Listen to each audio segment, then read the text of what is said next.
luce blu squarciano il buio. È calato il sole sul cielo sopra Vicenza, ma l'offensiva delle forze dell'ordine negli epicentri del degrado continua per tutta la sera.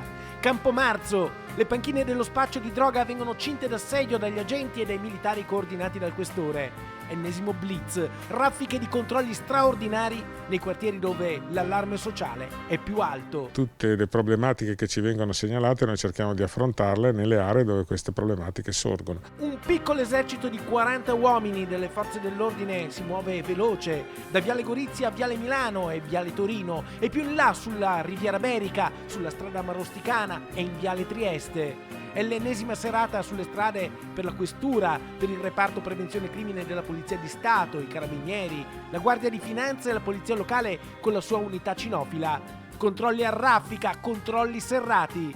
162 persone identificate, di cui 32 stranieri e 28 con precedenti, 22 veicoli controllati, verifiche in 9 attività commerciali, in particolare pub e bar.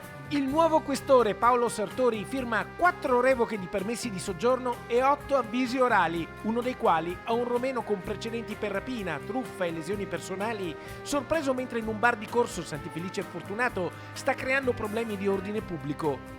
4 i fogli di via obbligatori nei confronti di personaggi socialmente pericolosi, senza alcun legame col vicentino, da cui vengono allontanati con l'obbligo di non rientrare per almeno 3 anni.